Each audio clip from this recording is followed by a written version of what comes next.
Kenapa Milwaukee Bucks? Jadi ini kita bahas latar belakangnya dulu ya. Kenapa sih tiba-tiba Milwaukee Bucks yang nyodok dan akhirnya dapetin Lillard? Gue suka kalau nonton Aiton tuh suka gitu. Dia kan mau main apa enggak sih? Dan apa yang Bucks lakukan? Dikasih nih buat Giannis Damian Lillard. Ini yang bisa kita lakukan untuk membuat lo happy.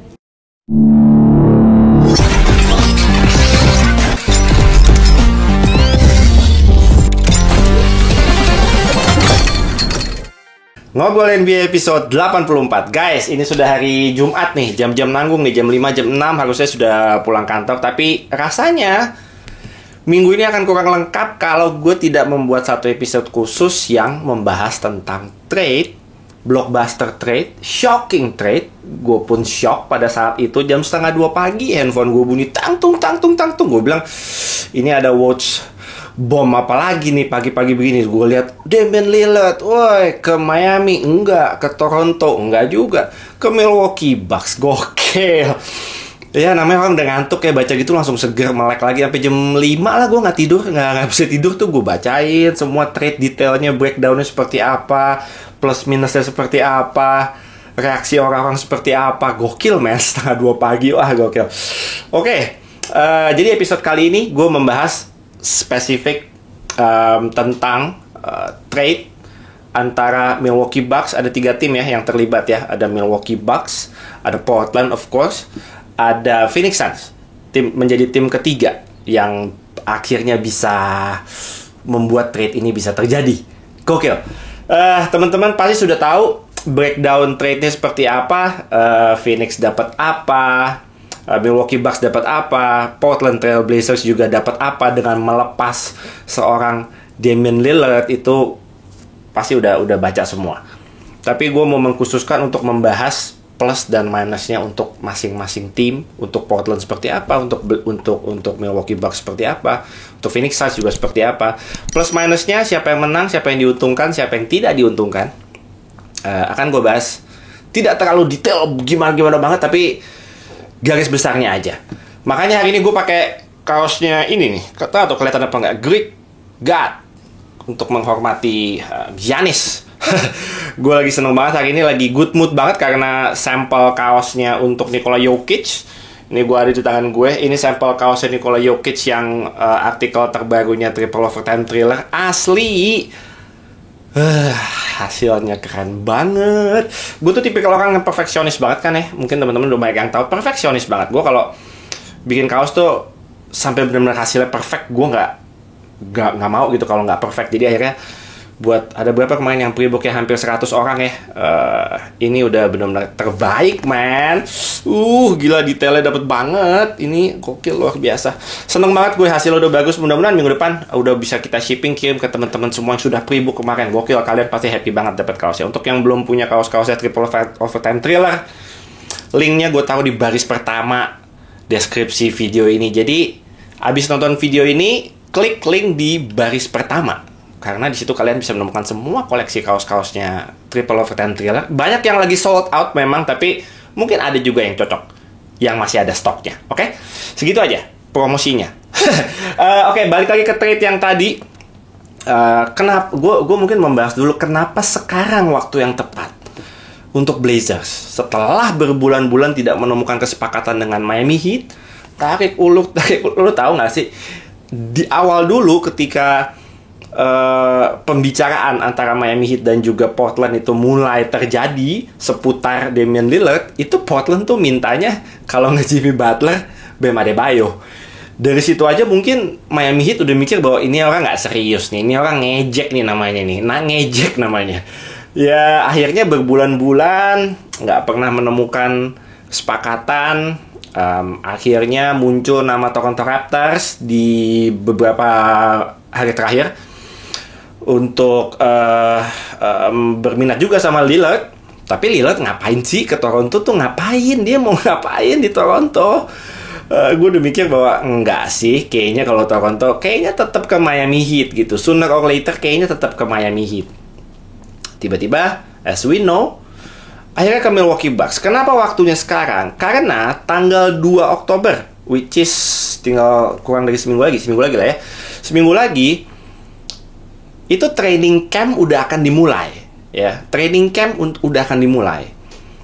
Walaupun Damian Lillard itu sudah berjanji untuk komit ya, agentnya pun sudah bilang, Portland, lu kan belum menemukan kesepakatan nih sama tim-tim lain. Tenang aja. Ini Lillard tetap bakal datang ke training camp. Dia bakal tetap main nantinya sampai dengan trade deadline mungkin. Dia bakal tetap komit lah. Dia nggak mau setengah-setengah atau gimana. Itu menurut pihaknya Lillard. Tapi kalau lu jadi Blazers, lu mau memulai season yang baru ini terbebas dari drama kan? Kalau ada drama-drama buat apa? Harus drama free. Terutama lu punya pemain-pemain muda yang bagus banget. Kita ngomongin pemain-pemain kayak Scoot Henderson. Kita ngomongin pemain sophomore mereka, Shaedon Sharpe. Gue suka sekali sama Shaedon Sharpe. Pemain-pemain kayak Anthony Simons dan lain-lain. Terus tiba-tiba ada Damian Lillard yang mungkin juga sudah mau nggak mau main di situ, merasa dia mau adanya di tim lain gitu ya.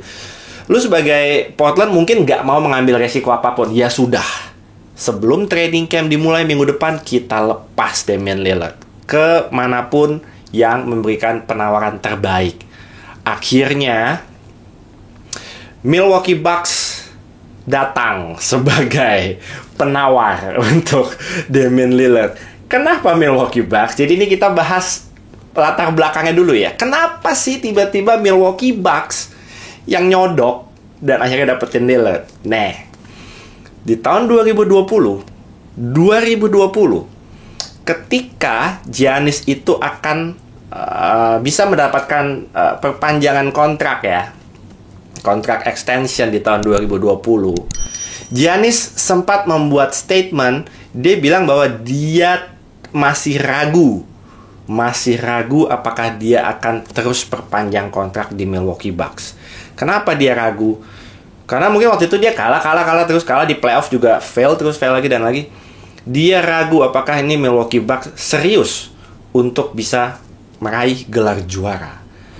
Dan ketika Giannis sudah membuat statement itu di tahun 2020, apa yang Milwaukee Bucks lakukan? Mereka mendatangkan Jrue Holiday. Jrue Holiday, bro. Kita ngomongin Milwaukee Bucks melakukan apapun, segala macam cara untuk membuat Giannis happy. Termasuk ngasih satu roster spot buat adik-adiknya tuh, abang-abangannya tuh. Dikasih, lu mau segala macam Antetokounmpo, kalau perlu emaknya dikasih satu spot juga dikasih itu satu spot. Anything asal Giannis happy. Itu di tahun 2020 akhirnya Milwaukee Bucks mendatangkan Jrue Holiday. Dan apa yang terjadi? Milwaukee Bucks menjadi juara di tahun 2021. Langsung juara di tahun itu. Dan sekarang beberapa minggu lalu, beberapa waktu yang lalu, Giannis di podcastnya siapa gue lupa ya, pokoknya dia diundang podcast, dia ngomong online tuh, ditanya mengenai masa depannya di Milwaukee Bucks, apakah dia akan perpanjang lagi kontraknya, jangka panjang dan lain-lain. Giannis membuat satu statement yang kalau gue jadi ownernya Bucks itu gue ketar-ketir pasti, asli ketar-ketir. Kalau gue terjemahkan, kira-kira statementnya Giannis itu seperti ini. Dia bilang bahwa kalau ada satu situasi di mana gue bisa mempunyai kesempatan lebih baik untuk menjadi juara lagi, gue akan mengambil kesempatan itu. Jadi, jika ada tim lain yang mungkin dia lihat situasinya lebih baik, dia tidak akan ragu untuk mengambil kesempatan itu dan pindah dari Milwaukee Bucks. Dan apa yang Bucks lakukan? Dikasih nih buat Giannis Damian Lillard.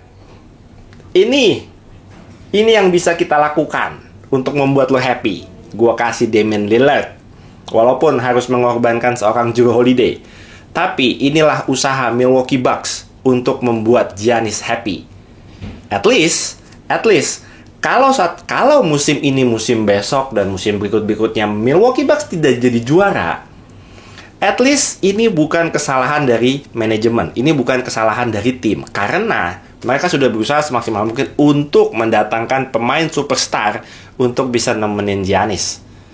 At least kalau ini tidak ujung-ujungnya tidak berhasil atau gimana ya, at least kita sudah mencoba untuk ngasih lo yang terbaik. Itulah yang Milwaukee lakukan buat Giannis. Jadi semua yang Milwaukee lakukan itu buat Giannis. Gokil ya, Giannis segitunya.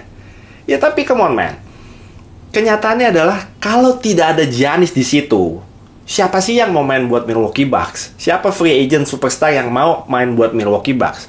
Yang menjual memang namanya Giannis. Yang menjual bukan namanya Chris Middleton. Nggak, Chris Middleton nggak menjual namanya. Nggak ada yang mau main buat sama Chris Middleton tuh the big names gitu, nggak ada. Tapi main sama Giannis itu pasti membuat siapapun tertarik gitu ya. Karena ya udah terbukti mereka pernah juara 2 tahun lalu. Oke, itu mungkin latar belakangnya. Latar belakangnya panjang ya. Saya mau bikin video pendek, latar belakangnya udah panjang. Jadi kira-kira seperti itu. Kenapa akhirnya Damian Lillard ke Milwaukee Bucks. Oke, sekarang mungkin kita bahas dari mana dulu ya? Dari Milwaukee Bucks dulu deh. Dari Milwaukee Bucks dulu. Of course, dapat Damian Lillard. Kita akan bahas dari sisi offense, kita akan bahas dari sisi defense. Defense-nya dulu deh, simple kalau defense. Defense-nya sudah pasti Jrue Holiday jauh lebih baik daripada Damian Lillard. Kita ngomongin Jrue Holiday salah satu one-on-one defender terbaik, elite perimeter defender terbaik di NBA. Itu sudah tidak perlu diragukan lagi. Kita lihat performanya dia di playoffs lah ya. Salah satu faktor terbesar kenapa Milwaukee Bucks bisa juara di tahun 2021 adalah Jrue Holiday. Dan dia melakukan banyak sekali big plays defensively.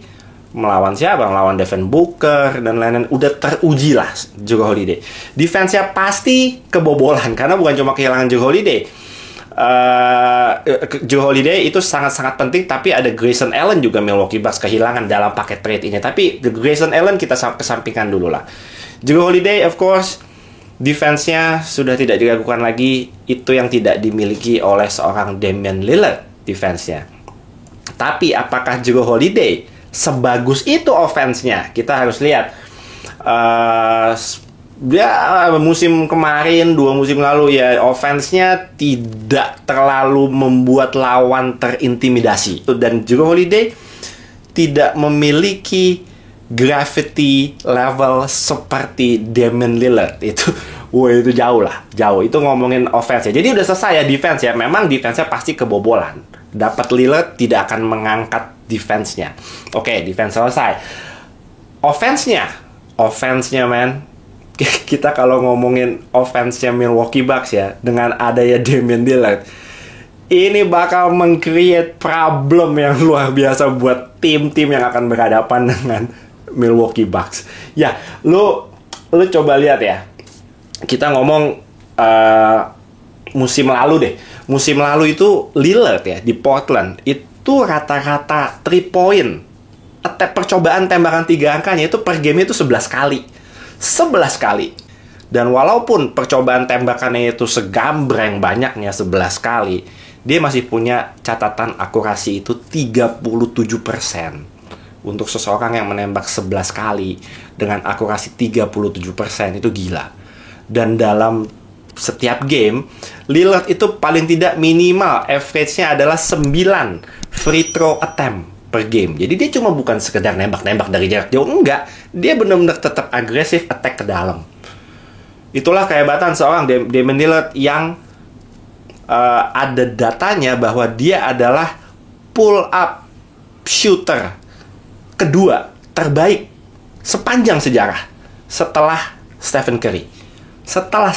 Jadi lu bayangin daya gravitasinya seorang Damian Lillard itu bagaimana gilanya dan intimidatingnya gitu ya. Jadi kalau kita lihat gimana sih cara menjaga seorang Damian Lillard, ya mau nggak mau harus taruh 2 pemain, harus taruh 2 defender biar bolanya lepas dari dia. Nah, kalau bolanya udah lepas dari dia dan lu taruh 2 defender, berarti sisa pemain yang defense tinggal 3. Sedangkan Milwaukee Bucks masih punya 4 orang. Dan salah satunya adalah Giannis. Giannis itu kalau udah lari ke dalam, bagaimana cara nge-stop dia? Lu harus taruh 2 pemain buat bikin tembok. Lah gimana lu mau taruh dua pemain sedangkan lu udah taruh dua pemain di Lillard gitu loh. Dan Giannis bisa melakukan segala hal. Dia bisa passing ke Middleton, dia bisa kick out ke corner, mungkin ada Brook Lopez, bisa 3 point, atau dia bisa kasih Pat Connaughton, Bobby Portis dan lain-lain. Offense-nya Miami Heat. Kasian deh Miami Heat. Offense-nya Milwaukee Bucks bakal gokil.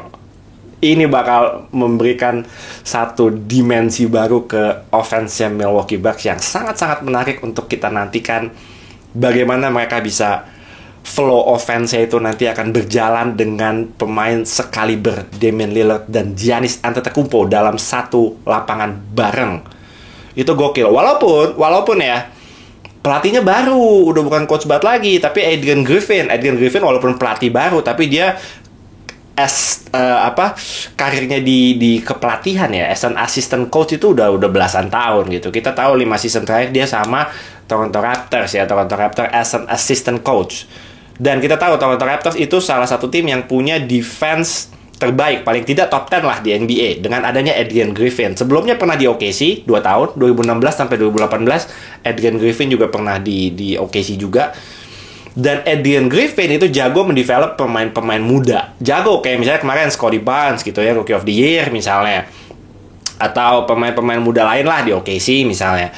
Jadi gue gak takut untuk dia bisa mendevelop si Marjan Beauchamp, itu bagus juga di Milwaukee Bucks. Jadi tapi tetap aja pelatih tahun pertama biasa butuh penyesuaian dulu, karena sebagai asisten sama sebagai head coach itu pasti tantangannya beda dan challenge-nya juga pasti akan berbeda. Jadi kalaupun tahun ini dipakai buat tidak terlalu ngotot buat ngejar juara gitu ya, tapi benar-benar lebih ke penyesuaian, chemistry, sistem baru dan lain-lain, gue bisa terima.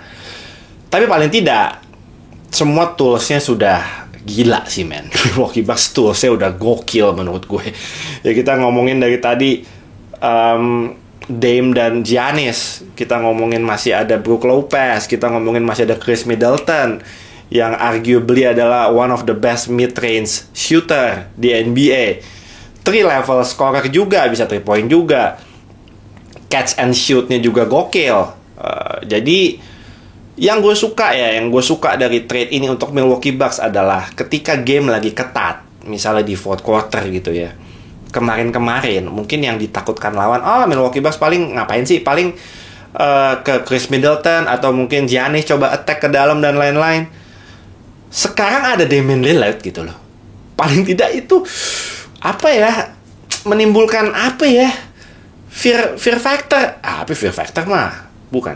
Fear factor bener. Ya ada fear factornya buat tim-tim lawan tuh kalau udah crunch time, detik-detik terakhir tuh tiba-tiba bola udah di Damian Lillard tuh takut men. Asli takut. Itu mungkin yang tidak dimiliki sama Milwaukee Bucks kemarin gitu. Sekarang menambah fear factornya buat tim-tim lawan gitu. Jadi punya seorang closer yang sudah terbukti di playoff. Salah satunya kamu menghancurkan dinasti OKC ya, Damian Lillard ya. Saya gak akan lupa sampai saya mati.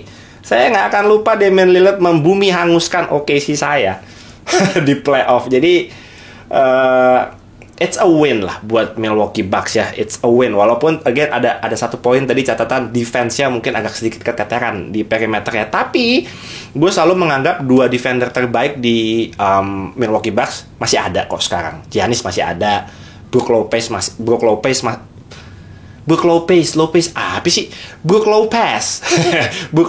masih ada. Jadi interior defense-nya pun masih aman. Walaupun perimeternya mungkin nanti keteteran lah. Kita nggak bisa argue. Nanti kalau lawan-lawan tim-tim kayak Boston Celtics tuh, lawan si Jason Tatum, lawan si Jaylen Brown, lawan kayak Miami Heat, lawan Jimmy Butler, atau kalau masuk final nanti lawan Devin Booker, itu keteteran tuh mungkin tuh perimeter defender ya. Tapi ya itu nantilah, nanti pasti mungkin ada masuk pemain tambahan yang bisa mengisi posisi yang hilang dari Jrue Holiday sama siapa tadi, Grayson Allen ya. Oke. Panjang ya, asli panjang. Itu yang dari sisi Milwaukee Bucks. Mungkin yang dari Phoenix sama Portland gue gak terlalu bahas detail. Tapi intinya kalau untuk Portland, gue suka karena DeAndre Ayton yang umurnya masih 25 tahun, kita tahu dia masih punya catatan musim lalu average-nya bagus kok, 18 poin, 10 rebounds per game, nggak jelek. Cuma sebagai fans Phoenix yang nonton DeAndre Ayton pasti tahu lah, kadang-kadang dia tuh mainnya suka ogah-ogahan dan suka kesal, suka lemes gitu loh mainnya. Kadang-kadang di momen dimana kita butuh DeAndre Ayton untuk menjadi beast, kayak misalnya lawan Jokic atau apa, untuk menjadi beast, ya dia mainnya ya gitu-gitu aja. Kadang jadi kesel gitu, ini orang mau main apa enggak sih. Kadang gue suka kalau nonton Ayton tuh suka gitu, ini orang mau main apa enggak sih. Kayaknya mungkin itulah yang membuat Phoenix Suns tuh yang ya sudah lah, mungkin dia juga sudah tidak betah di sini, mainnya juga mungkin sudah kelihatan setengah hati.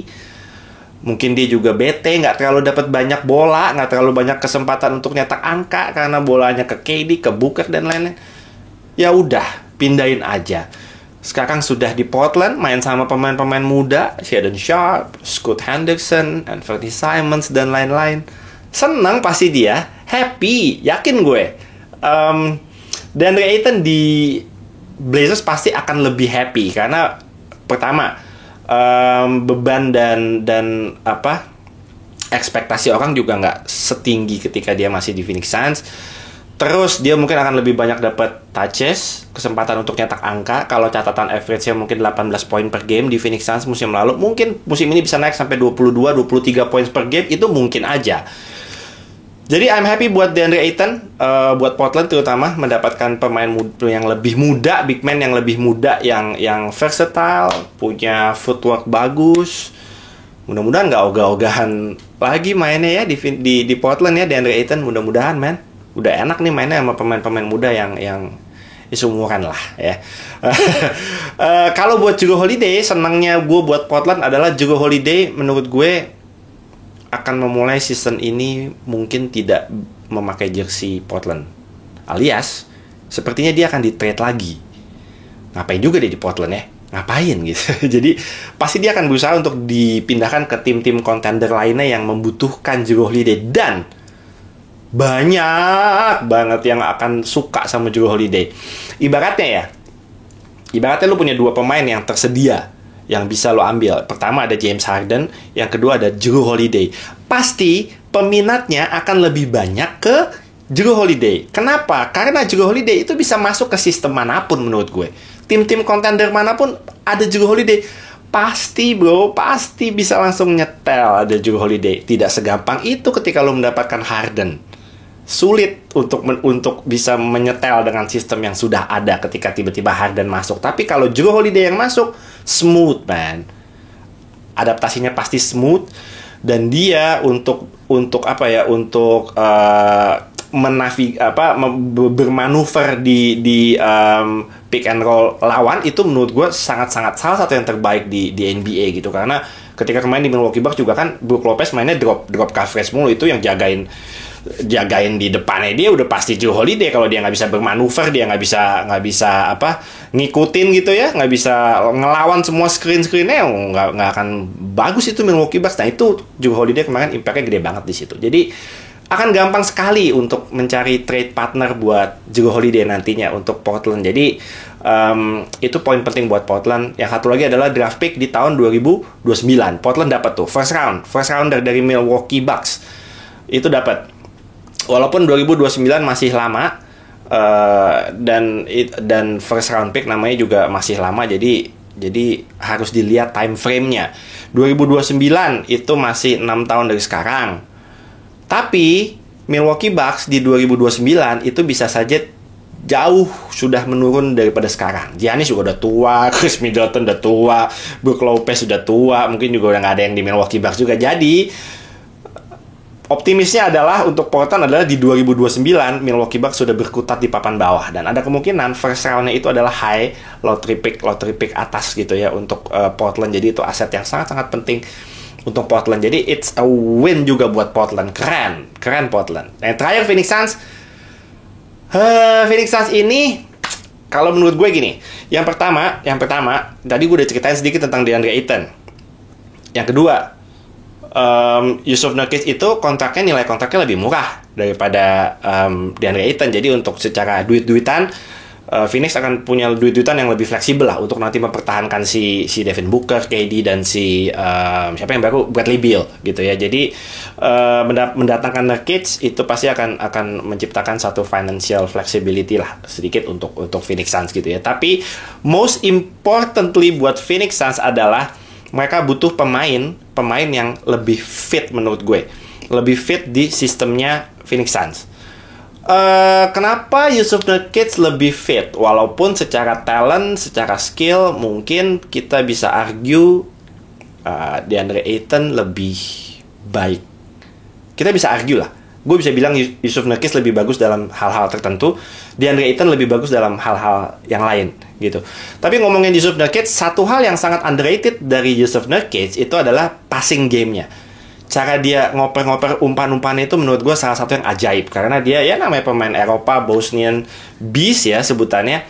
Yang pertama adalah passing-passingnya dia itu menurut gue sangat-sangat underrated as a big man. He is a great passer menurut gue ya. Yang kedua adalah ketika dia nge-set screen, he is big.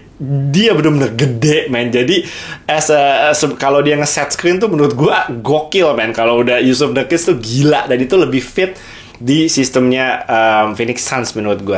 Tapi problemnya buat gue adalah Jusuf Nurkic itu injury-nya banyak banget.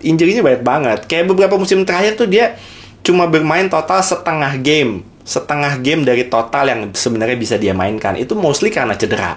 Dia cedera apa aja ya? Dia pergelangan tangannya pernah patah, lututnya pernah kena, plantar fasciitis juga, apalagi calf-nya pernah kena. Banyak macam-macam cederanya. Jadi satu hal yang bikin gue kesel di Portland kemarin adalah cederanya Jusuf Nurkic juga. Di playoff dia cedera dan lain-lain. Saat-saat dia dibutuhkan tuh dia cedera gitu.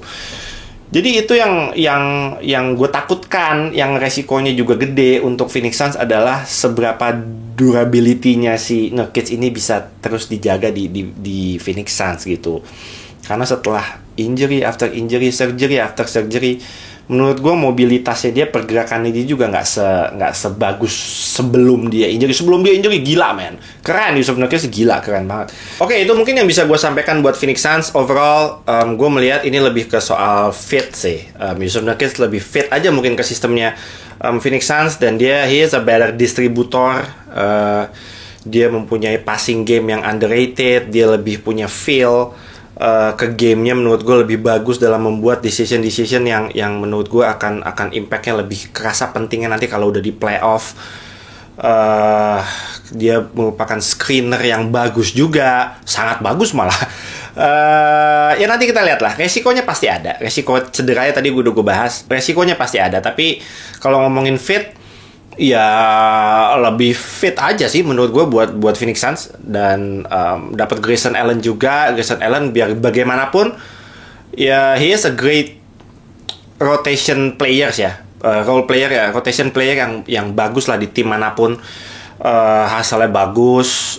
Dia juga seorang 3-point shooter yang bagus. Kalau nggak salah akurasinya sekitar 40%-an lah, 40%-an. Jadi bagus untuk di Phoenix Suns dengan sistemnya yang sekarang dengan komposisi pemainnya. Gue yakin Grayson Allen juga pasti akan kepake banget dan merupakan bonus yang berguna lah nantinya pasti buat Phoenix Suns ya. Kita nggak tahu nanti seberapa dia bisa kepake nanti di Phoenix Suns, tapi as a rotation player dia pasti akan kepake juga kok, tenang aja. Jadi mungkin itulah. Panjang loh, ini panjang. Tadi gue pikir cuma 10 menit, 12 menit. Gue gak tahu ini berapa menit, 30 menit mungkin ya. Tapi ya itulah, intinya 3 tim ini sama-sama untung. Yang paling sedikit untungnya mungkin Phoenix Suns, karena tapi Phoenix Suns juga udah kuat kok. Udah kuat dengan ada Bradley Beal dan lain-lain, udah kuat lah, KD dan lain-lain. Jadi nggak bisa dibilang rugi juga. Mereka cari pemain yang big man yang fit. Ya Jusuf Nurkic pasti fit gitu. Cuma injury-nya ya kita nggak mau lah, pemain kena injury dia juga nggak mau, pasti kena injured. Yang paling gue suka Milwaukee Bucks, gue suka Portland. Tentunya mereka mendapatkan imbal balik yang menurut gue keren banget dari seorang Damian Lillard gitu ya. Jadi kalau 3 tim ini gue menilai tidak ada yang rugi, semua sama-sama win-win banget. Ini trade yang sangat-sangat win-win buat ketiga tim ini. Impact-nya nanti akan seperti apa, kita akan cari tahu ketika nanti season ini mulai. Yang pasti impact yang begitu instan dari trade ini adalah Milwaukee Bucks itu langsung diprediksikan untuk menjadi juara di musim depan. Kalau di bursa taruhan di Vegas, Milwaukee Bucks ada di posisi pertama untuk menjadi juara tahun depan. Jadi itu impact instan yang merubah peta kekuatan NBA dan langsung bandar-bandar di sana langsung bilang, wah gila nih, Milwaukee Bucks layak jadi posisi teratas buat diprediksikan menjadi juara musim depan. Itu impact-nya Lillard sejauh ini ya. Nanti ketika season sudah mulai impact-nya seperti apa, saya belum tahu. Saya bukan peramal. Jadi kita tungguin aja. Nggak lama lagi kok. Nggak lama lagi. Tenang aja. Oke, segitu aja ya. Episode 84. Senang bisa membuat episode yang panjang nih. Kemarin cukup singkat. Tapi gue janji di episode-episode selanjutnya banyak hutang gue ya. Gue belum bahas Lakers, belum bahas Spurs, tim-tim muda ya, Spurs, OKC, Pistons, Rockets, dan lain-lain. Dan itu nanti semua kita akan bagi beberapa episode untuk membahas preview tim-tim menjelang musim 2023-2024. So, thanks for watching. Ngobrol NBA episode 84. Sampai jumpa di episode 85. I'm out.